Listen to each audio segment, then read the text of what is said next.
ইফতারির টেবিলে যখন মুচমুচে বেগুনি, পেঁয়াজু আর গরম গরম ছোলা মুড়ি নিয়ে বসি, তখন কি একবারও মনে প্রশ্ন জাগে, আজ থেকে 400 বছর আগে মুঘল সম্রাটরা ঠিক কিভাবে রোজা ভাঙতেন?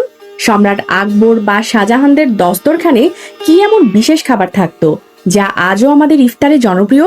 চলুন আজ সংক্ষেপে জেনে নেই মুঘলদের রাজকীয় ইফতারের গল্প। মজার ব্যাপার হলো, মুঘল সম্রাটরা রোজা ভাঙতেন এক চিমটি লবণ মুখে দিয়ে। এটি ছিল তাদের পারিবারিক ঐতিহ্যের অংশ। লবণ মুখে দেওয়ার পর তারা খেতেন সুদূর পারস্য থেকে আসা আঙ্গুর, খোরমা আর মিষ্টি তরমুজ। সম্রাটরা ফল খুব পছন্দ করতেন, তাই ইফতারির টেবিলে ফলের আধিপত্য ছিল সবচেয়ে বেশি। মুঘলদের ইফতারে আসল হিরো ছিল হারিসা।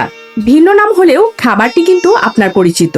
আজকের দিনে আমরা যেটিকে হালিম বলি, সেটি তখন হারিসা নামে পরিচিত ছিল।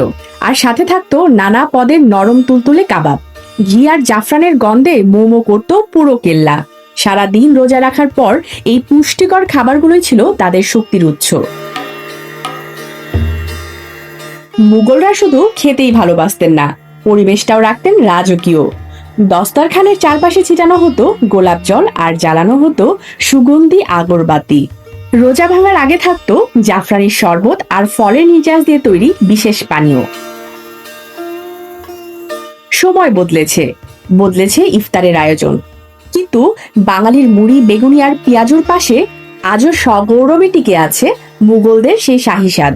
ইতিহাসের পাতায় মুঘল রাজবংশ হারিয়ে গেলেও তাদের রেখে যাওয়া ভোজন রসিকতা আমাদের প্রতিদিনের ইফতারকে আজও করে তোলে আনন্দময়। স্মিতা ইফতেখার, ডেস্ক রিপোর্ট, আলোকিত স্বদেশ।